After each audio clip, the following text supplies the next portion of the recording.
Welcome to our discussion on Bhagavad Gita, Simple Understanding. We discuss episode number 57 from chapter 6, text number 13, 14 and 15. So this is a very important junction where we are in. So I will be just reading out the important three shlokas which we had discussed in the previous episode. So the previous episode we had covered 12, 11 and 10. So I will be reading the 10 translations only. Living in seclusion all by himself, the yogi who has controlled his mind and body and is free from desires and void of possessions should constantly engage his mind in meditation. Having firmly text number 11, having firmly set his seat in a spot which is free from dirt and other impurities, with the sacred kusha grass, a deer skin and a cloth spread thereupon, one upon the other, kusha below, deer skin in the middle, cloth uppermost, neither very high nor very low. Now text number 12, and occupying that seat, concentrating the mind and controlling the functions of the mind and senses, we should practice yoga first and self-purification. So in brief summary is like what are the physical needs of doing meditation. So that's what was explained in the previous class. Now a bit more extension will be there, and finally on whom it should be meditated. So that thing will be explained. And finally, by doing this kind of dhyana meditation, dhyana yoga, what is the benefit the doer will get. So this is what will be explained in this class. So moving on, I will be reading text number 16, Bhagavad Gita. Samam kaya shiro grivam dharayanachalam stiraha samprekshaya nasikagram swam dishas chanavolokayan. Holding the trunk, head and neck straight and steady, remaining firm and fixing the gaze on the tip of his nose, without looking in any other direction. So basically, it's a continuation. So last discussion we had the physical needs. So a bit more information is given that a person while doing meditation should keep his head, neck, and trunk. Trunk is nothing but his stomach area, the what you call as column. Okay, so the trunk area should be kept straight, the head should be kept straight, and the neck should be kept straight and steady. This one, the only reason is if we relax it, if we leave it loose, we will fall asleep. So in order not to feel sleepy or not to fall asleep, here the Lord asks us to sit straight, means in the sense steady, be steady, remaining firm and fixing the gaze on the tip of his nose. So remaining firm and fixing the gaze is nothing but the eyes. So the eyes should not move here and there, because if eye starts moving here and there, it will start distracting and start thinking about the object what is going to see. So that's why the eyes is generally asked to gaze on the tip of the nose. It's like concentrating on something, concentrating on some point, and without looking in any other direction. That's what simply. Thing is, if you start looking at any other direction, the concentration will lapse, or if one closes his eyes, he will start dreaming and fall asleep. So in order to avoid both sleeping and both distraction, so the concentration is asked to concentrate on the nose. The mind should be set on the nose. Now after doing this, what to be done? It will be explained next. Prashantatma विगथाभिर ब्रह्मचार्यैव स्थितः मनः संयम्य मच्चित्तो युक्त आसितो मत्परः. Firm in the vow of complete chastity and fearless, keeping himself perfectly calm and with the mind held in restraint and fixed on me. The vigilant yogi should sit absorbed in me. So finally Krishna is revealing the meditation should be done on whom. Here me is nothing but Krishna, because Krishna is speaking and Krishna is talking to Arjuna, and finally is telling that you have to concentrate on me. Now, no normal person will tell that you have to worship me. So only the Supreme Lord can say worship me or concentrate on me or think about me. So all this will come about in the 9th chapter. But before that, he is giving hint for Dhyana yogis that the point of meditation in life should be me, that is Krishna. Krishna as per Mahabharata. The Krishna what we see in Mahabharata is the Supreme God, and one should concentrate on him. And of course, if one says, no, I won't concentrate on Krishna, I like Rama, you can do it on Rama also, you can do it on all Vishnu avatars. If one wants it, one can do it on Shankara, Shiva also. They are not different. So that's all.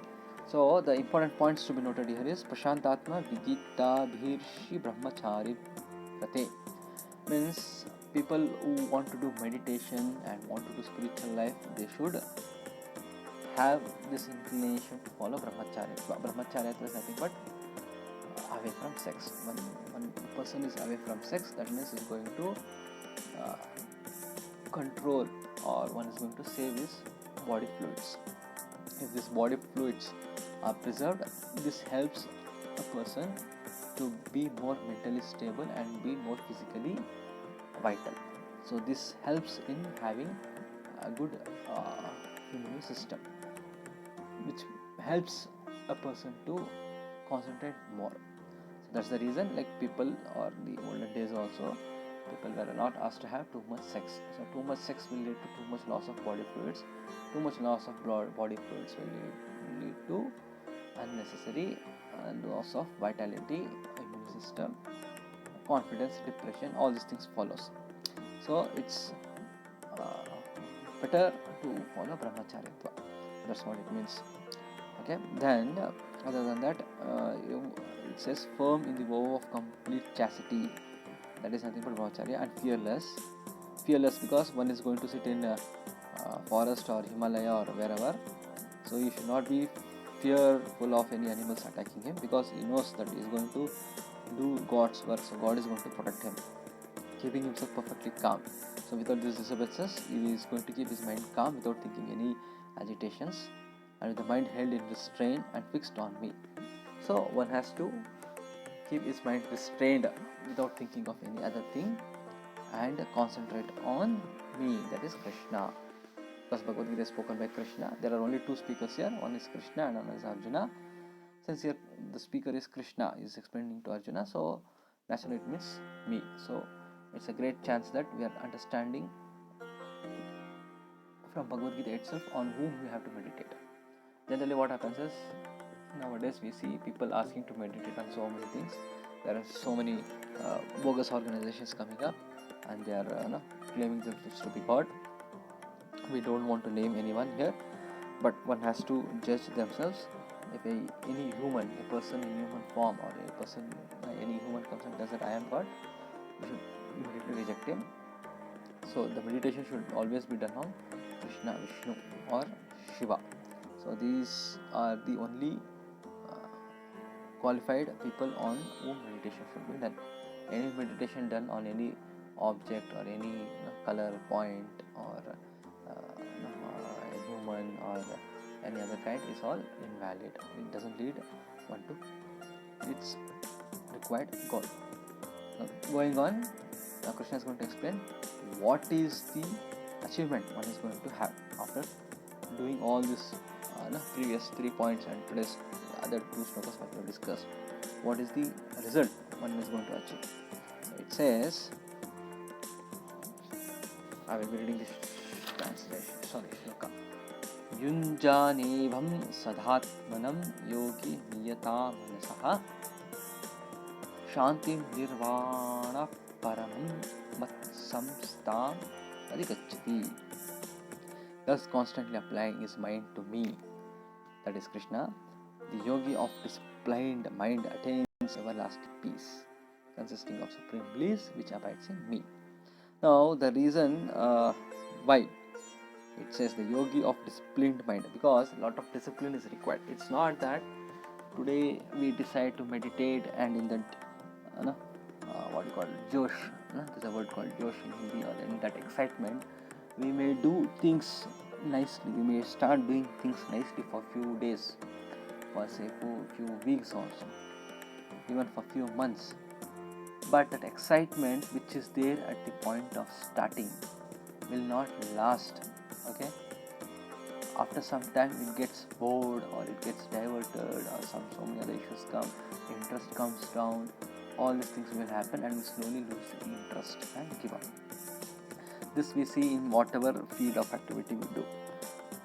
But a person who does the thing, any activity with discipline and with perseverance, continuously pursuing what he wants and holds on to it whether it's easy, difficult, like or unlike, comfortable, uncomfortable, whatever situation you may be, but it still does that activity in a disciplined manner, is going to achieve the goal. Now here, what the disciplined Krishna asks is the points above explained, to sit in a place and have constant firmness in the trunk, head, shoulders, whatever, and then have a platform, sit on it and meditate on it. So if one follows this activity every day for a particular period of time, whatever he may choose, it may be 5 minutes, 1 hour, 10 minutes, 30 minutes, half a day, full day, whole life, whatever he may decide. If a person decides to do a kind of meditation, or a person decides to do a kind of activity, read scriptures or do some puja activity or do some japa, chanting of the names of the Lord, or other activities like going to visit temple every week, or read something about the God regularly, read the scriptures regularly, read some books, Puranas regularly. If a person decides to take up an activity, initially with what do you call the excitement, a person may do regularly for few weeks, for few months, but after that the interest goes down. So that shouldn't let happen. A person has to be disciplined, fix a timetable, no matter what may happen, he has to stick to his routine, do that activity. Just like we need food, just like we go for sleep, we have some certain timetable. So this is the time I do this is the time I do that, this is the time I will travel to the office, this is the time I go sit in the office, I come back from the office, then I do this. Same way, we have to fix a particular time for spiritual activities also. Dedicate some time of the day. It may be 15 minutes, half an hour, 1 hour, or 2 minutes, or 30 seconds, whatever it may be. It's irrelevant, the time is irrelevant, but when you decide that I will do this, we have to stick to that and do the routine. Once we start doing the routine, it creates or it generates a certain kind of vibration in ourselves, and that vibration will help us to progress, and it will also have effects on others surrounding us. So that's what we mean, or that's what Krishna means here. The yogi of disciplined mind, niyata manasaha. Okay, so that niyata manasaha, that disciplined mind is very, very much required. So by doing this process in a niyataha manasaha, that is by following in a disciplined manner, what is going to be attained? The person attains everlasting peace, consisting of supreme bliss, which abides in me. Which means that once we start concentrating our mind on the Lord, once we start becoming His fan, once we start worshipping Him regularly, we start acquiring the qualities of God. Because we are Amsha. See, this is seen in the material world also. Any person, when he starts fantasizing or when he starts following the principles of his idol, it may be anyone. For a small budding cricketer, it may be a cricketer, achieved cricketer. It may, for a politician or any politician, always he keeps a goal and I have to follow these principles. Even film stars, you see, like the fans, when they start idolizing them, stars, they start acquiring certain kind of qualities which they see in their lords. So if that is happening in material world, it will happen in spiritual world also. So when people start worshipping gods of any kind or idolizing them, they will start gaining certain qualities of whom they aspire, or of whom they fantasize, or of whom they worship. So Krishna says, if you do these things and starts worshipping me and starts concentrating their mind on me, they will get everlasting peace and supreme bliss. Because Krishna has supreme bliss. Krishna is Satchidananda. He has supreme bliss in him, and he has supreme peace also in him. He is undisturbed. Okay, so Krishna says, if you start concentrating on me, these qualities of me also will start coming up in you. So that is another way of judging sadhus, because sadhus or real yogis or real bhakts, real devotees, who are always meditating, or who are always thinking about their God, or they're worshipping about their whoever it may be, like Shiva, Rama, or Krishna, or any other form they worship, or any other deity, maybe Lakshmi or Durga, whatever they do, or Ganesha, whatever, they will start gaining certain kind of traits in them. These traits are originally found in the lords whom they worship. Like Krishna births, when they do, they have to get some qualities of Krishna. That is the major quality what Krishna expresses: supreme bliss and peace. So a person will be peaceful. If that is not found, that means somewhere we are going wrong. Okay, so it doesn't mean that once and all it comes. We have to put our efforts also. So that's what it was explained. Like a person doing this has to follow brahmacharitva. The previous shloka it says one has to follow chastity. In brahmacharitva there are a lot of principles. It's not only, it doesn't mean only that no sex. It also means one should be free from kshatripus, one should be free from jealousy, one should be free from anger, one should be free from greed, one should be free from moha, that is illusion, matsarya, what do you call, overly efforts on some object. So all these things are included in brahmacharitva.